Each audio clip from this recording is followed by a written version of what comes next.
Hello, my name is Big Sky, and this is Big Sky Buckets. This is my podcast, my overall channel for making videos about the NBA and basketball overall. We might get to college eventually.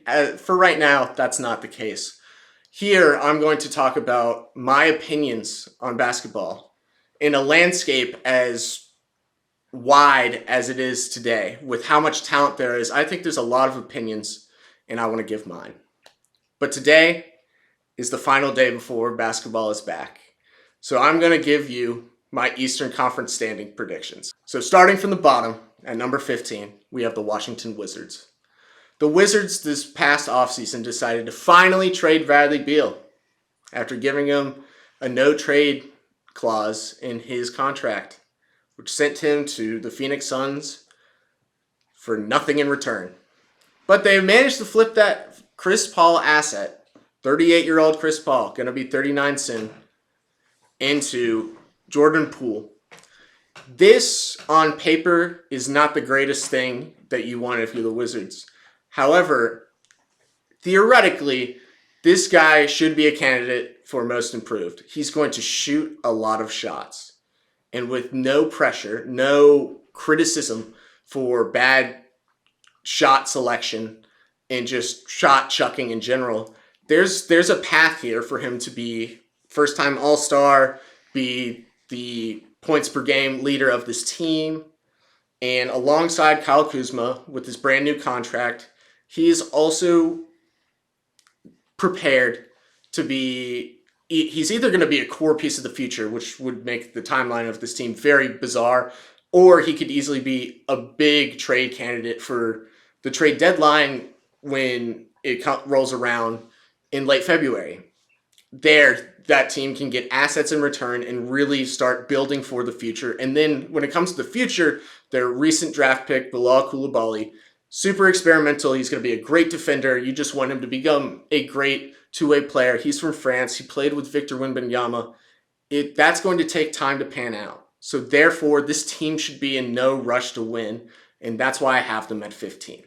They could easily rise, but I think by the trade deadline, this team will be in full-on tanking mode. And that leads us to number 14, the Detroit Pistons. This is a team that's kind of the opposite of the Washington Wizards.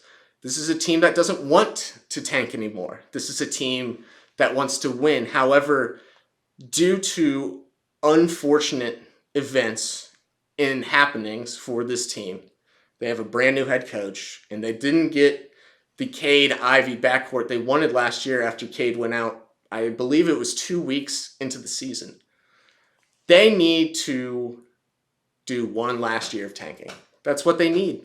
They need to just learn the new system, have Cade and Ivy create chemistry, and just one more step for each of these young players.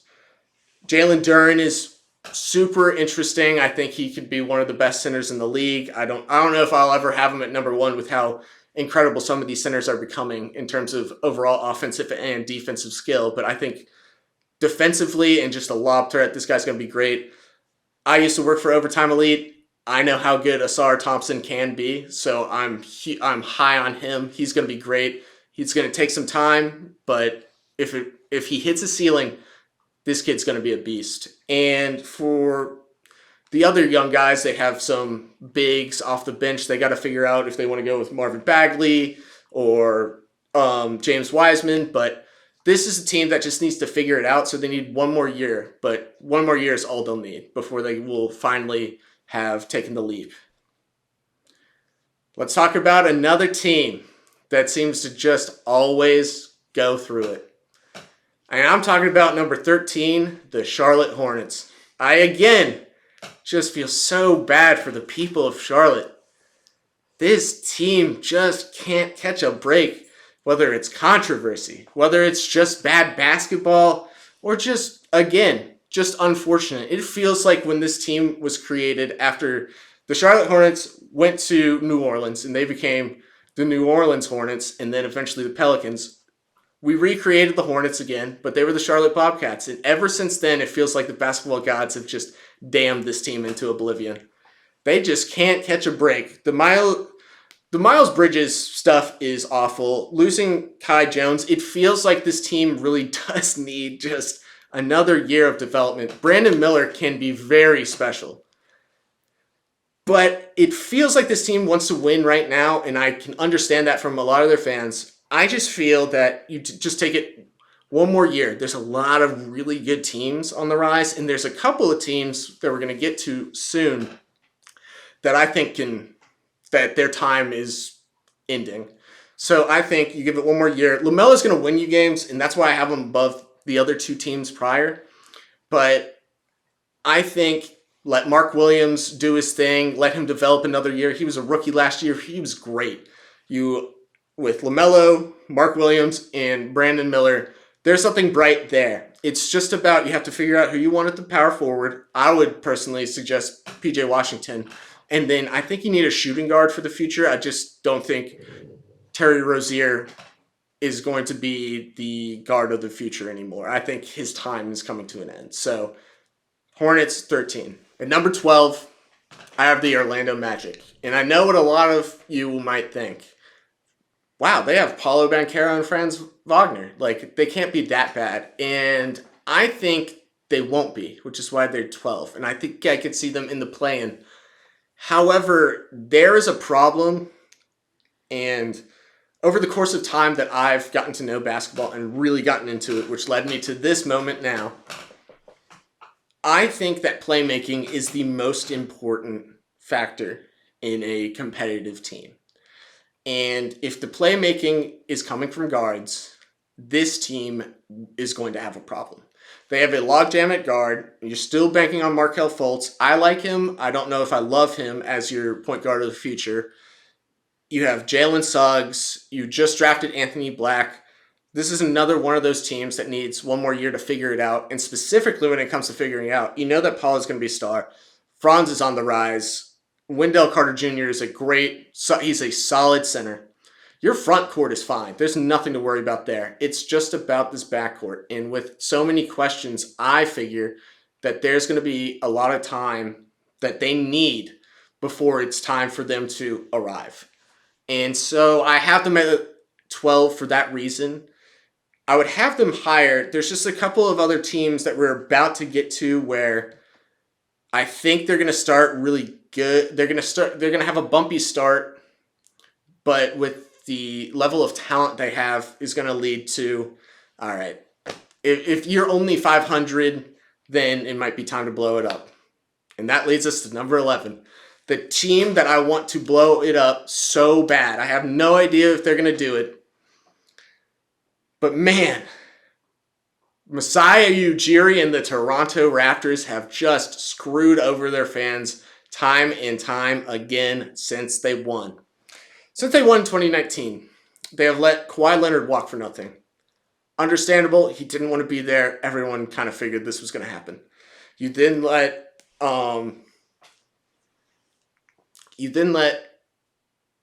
Serge Ibaka, Marc Gasol, Fred VanVleet all walk for nothing, and then you only got Precious Achiuwa and I think a second-round pick for Kyle Lowry.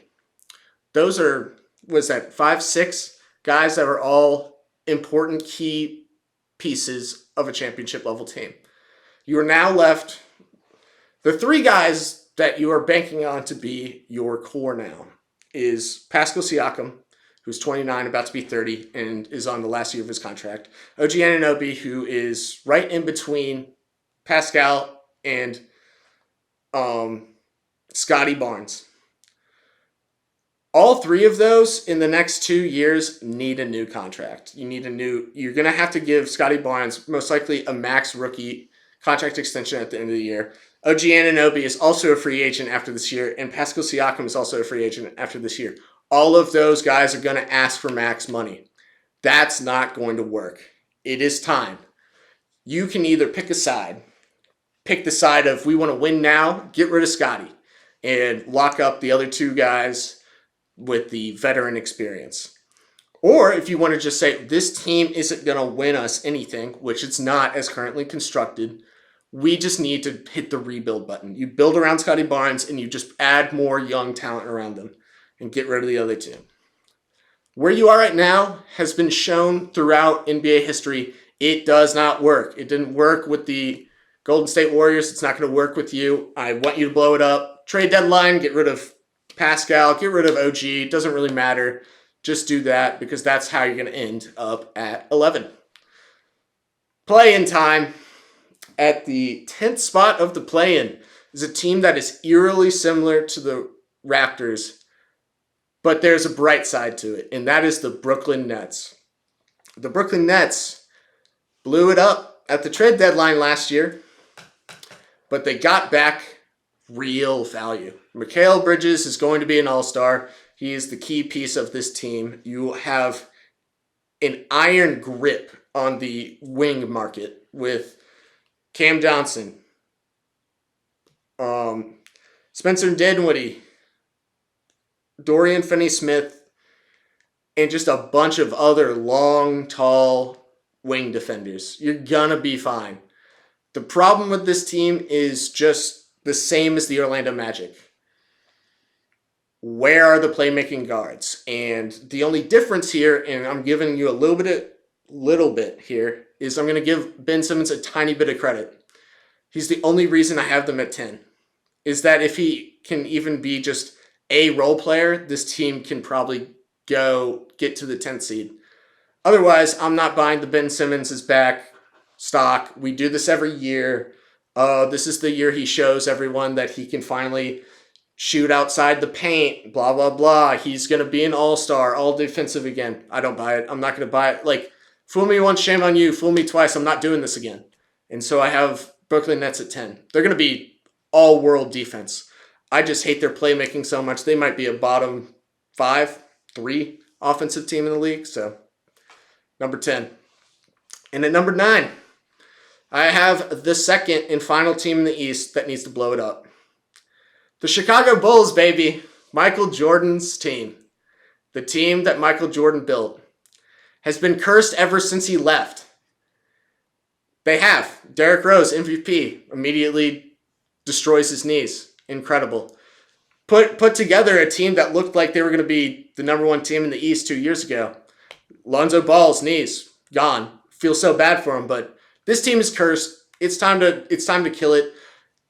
Again, playmaking is a problem. You have stars. DeMar DeRozan is a weird star to build around. Zach LaVine, it's really hard to tell. Like, I want him to be good. He's aesthetically pleasing as a player. But it's not like it directly translates to wins necessarily, which is why they've been kind of just stuck in NBA hell the last 2 years. And you kind of knew it was happening once Lonzo Ball was gone. They went from number 1 2 years ago to like slowly making it down to 6 to where they just got, it was either 6 or 7, they just got mollywopped by Milwaukee. And ever since then, it's just been like, it's a different 5. Patrick Williams, you're banking on to make this leap again. Vucevic's time, he's starting to enter that twilight of his career where he was an all-star with Orlando, and now it's just kind of like, he's a good player, but is he really like a core piece? There's just like this, like most people, if you watch this team, you get this vibe of like, they should be great, but they aren't. And so I have them at 9. They're going to win. Like, DeMar and Zach and Vooch will win you games, but not many. Which brings us to the 8th seed. The first team to make a real jump. The Indiana Pacers. The Indiana Pacers, I think they're unconventional in a way that they kind of blew it up by trading DeMontis like a year and a half ago to the Kings for Tyrese Halliburton. But then they kind of like started to rise up a lot. And then just in 1 year's time, it was, okay, we don't really have to rebuild at all. We're just going to start giving contracts to players that other teams are not playing enough, which that's why they tried to get DeAndre Ayton a year ago, and that didn't pan out. But that's their strategy, is just the young guys that have a lot of promise. When their rookie extension or contract comes up, we're just going to throw a contract at them, or we're going to try and just steal them for nothing. We're going to give Bruce Brown a huge contract because he just won a championship. You get some veterans in there. You have shooting and defense. You just drafted Jarris Walker. He's going to be great defensively. What you're looking from Jarris Walker that could really make this team, it won't necessarily break this team. If he can have a Walker Kessler styled, just all-world defensive as a rookie season, this team's gonna make a leap. And with Obi Toppin possibly in the most improved category, there's just a lot to like.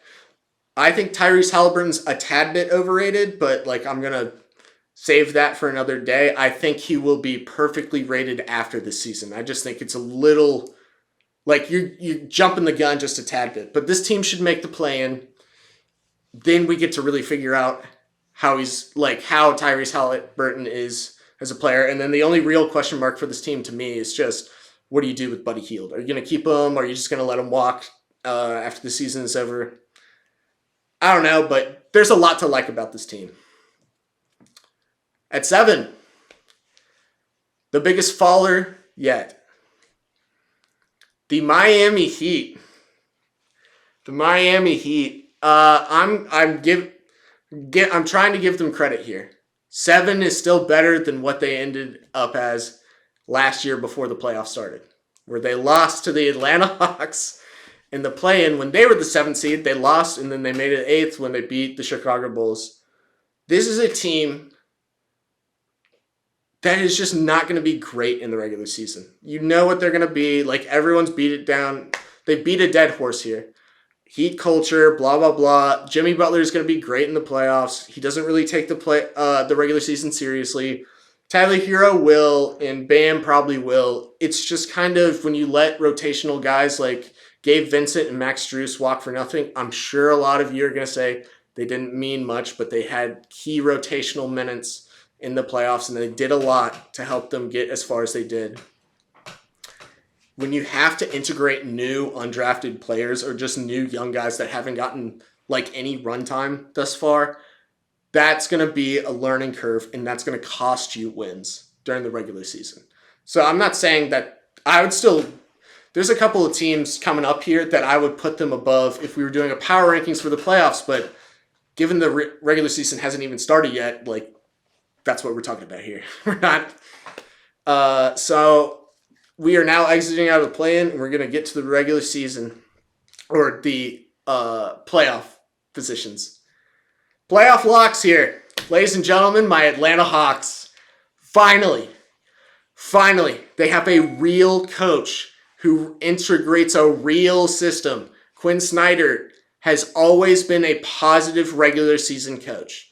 He will guarantee you wins. He will guarantee you a top offense. I want to say it will not be bottom 20 defense. So, or bottom 10 defense. This team's just going to be different. They're just going to, the whole Trae Young dribbling, the Trae monocentric offense is for the most part going to be gone. There's going to be more effort. He has shown us just from preseason in all of the interviews that he's buying into the system. And if he's buying in, then everyone else is going to buy in. I can do a different video or different podcast just about the Atlanta Hawks, but the main thing here, the offense is just going to be more modern and fluid. There's going to be less mid-rangers in ISO plays and just draining the clock down until Trae wants to give you the ball for an assist. Like, there's going to be more efficiency. I've already seen the help defense is just significantly better. We're going to start running zone. We're not going to just do man-to-man and let people just let them get to the basket. There's a concerted effort from the top down of buy-in, of we want to do something here that we haven't before. And that's win regular season games at a high clip. I would have them higher just because of personnel, how I think the offense is going to work, how I've seen that this is like the best looking defense they've had so far, and the overall health of this team. Normally they come in just banged up to start the season, but everyone seems to be good to go. I'm very high on a bunch of these young guys. Um, I'm going to put them at 6 just out of respect for the guys above them. At number 5, I have a team that I really debated just throwing them at the bottom of play-in. This is the bad vibes Philadelphia 76ers. I mean, this is another team. Joel Embiid and Tyrese Maxey can't catch a break. First, it was Ben Simmons doesn't want to play for this team. Okay, I'll just carry you to like a top 4 seed. Joel Embiid does that. Okay, James Harden doesn't get what he wants. I'm just not going to play for you guys. Problem this time around is you lost a lot of good rotational players. Not too many, but it's enough to make a difference. The reason I have him at 5 is I do believe in the Tyrese Maxey lead. I think an all-star berth is pretty inevitable. Joel Embiid will still win you regular season games. He is a monster in the regular season, offensively and defensively. The main thing that has them dropping down is James Harden, and the fact that I do not love their new head coach, Nick Nurse. I like Nick Nurse. Literally, just not for this team. This is the worst team he could have chosen. And for no other fact than Joel Embiid is very injury prone, especially when you get to the playoffs. Nick Nurse is a guy who likes to run his starters into the ground. I mean, he has been running 7-man rotations in the regular season for the past 3 years, maybe. Now, that could be something about the Toronto Raptors bench. But to be fair, this bench here after this offseason is not something that should excite you more than the Raptors the past couple of years. So I'm just concerned that Nick Nurse is going to do what he did in Toronto here in Philly, and I think that's going to have a negative effect on Joel Embiid's knees or his feet. Or, this man just finds new injuries every time. So that's what I'm concerned about. I'm most concerned that that's going to be the undoing of this team, and that's why I have him at 5. Still good seeding, just not the typical top 4 seed they typically get. At number 4, I have the team that I think is the most consistent, the New York Knicks. There's a world where this team falls down a lot, and that's just really about, is Julius Randle going to have is this just clockwork for him? Goes from all-star, all-NBA season to just absolutely terrible to all-star, all-NBA season. If that's the case, yeah, this team might drop a little bit. But I believe that the Knicks, as a predominantly defensive team, they're just going to hold the fort. I'm concerned about Julius Randle. I'm concerned about Tom Thibodeau and possibly losing the locker room because there's only so much Tom Thibodeau a team can handle before it all blows up. It's well documented. There's not too much to talk about. Dante DiVincenzo helps with shooting, which they've needed. They just have a lot of young guys as well that can make the leaps, especially Emmanuel Quigley, Quentin Grimes. Yeah, I mean, this is like a solid team that I would bet. I don't think they could fall to play-in, personally, but it's hard to tell. This is not this team and the next team are 2 teams that I'm like, these guys are locks to just be similar to what they were last year. And so at number 4, I have the New York Knicks. At number 3, I have a team that is designed to win regular season games and hopefully finally win a playoff series for the first time since LeBron left them. The Cleveland Cavaliers. This is another team that just added more shooting, and that was really about it.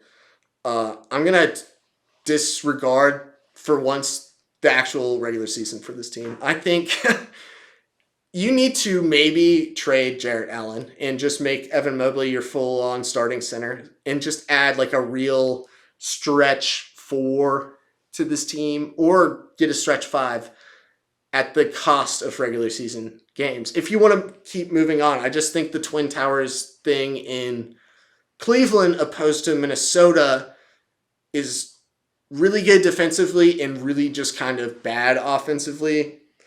Otherwise, I mean, I won't be surprised if this team is number 1 seed just from consistency, chemistry, continuity. They're going to be great. I just have questions for the playoffs, but that's for another day. So now it's time to choose between the top 2 teams. Which one is number 2 and which one is number 1? And this is a painful... this one's really hard to figure. But I'm going to go with number 2, the Milwaukee Bucks. I think there's a few things here that make a massive difference to me. Chemistry with Dame and Giannis, it should work super well. And then maybe have some games where you have Chris Middleton out. But otherwise, this team is relatively the same, except for the fact that they have a brand new head coach. And I think that's going to hold them back a bit. I think that holds them back from being number 1, personally.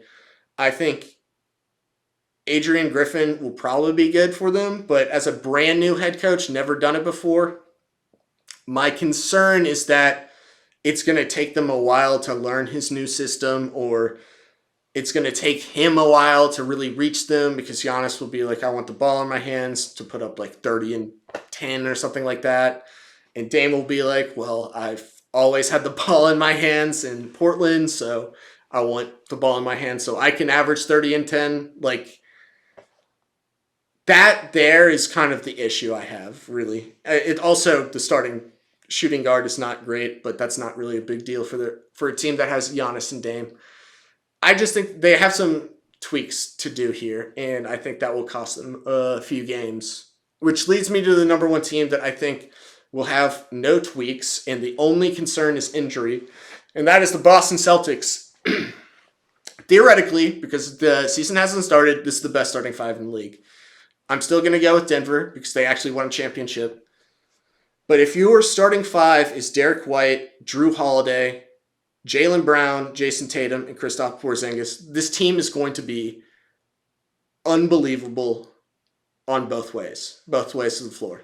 And you have Al Horford coming off the bench.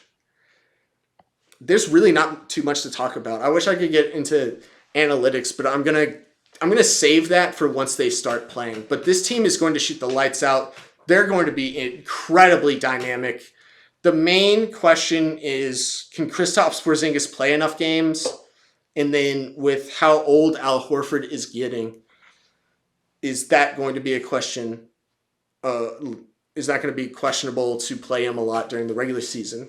And if both of those things turn out to be true, there are going to be teams down the line that are just going to rag on this team during the regular season with how flimsy their center play can become if injuries hit. So it was hard to pick between the two, but I think the Celtics just... If Jason Tatum's your best player and he's a couple of years younger than Giannis, it does feel like the media is about to start a campaign for him to be MVP. There's a lot of vibes of like, all right, we've seen enough of Giannis and Jokic and Embiid. There's going to be a new guy. And to me, I've pinned that as like Jason Tatum and Devin Booker are probably going to start getting the most media attention for like the narrative that the media will push for MVP. And I think that's going to work in his favor right here. So, just to rehash everything, 1-15. I got Boston at 1, Milwaukee at 2, Cleveland at 3, New York at 4, Philly at 5, Atlanta at 6, Miami at 7, Indiana at 8, Chicago at 9, Brooklyn at 10, Toronto at 11, Orlando at 12, Charlotte at 13, Detroit at 14, and finally at dead last, Washington Wizards at 15. And yeah, that's been my East standing predictions. Thank you for listening. I believe tomorrow I'm going to try and get out Western Western Conference standings before the NBA starts 7:30 Eastern. But thank you for listening. Please subscribe, like, comment, and hope to see you again. Peace.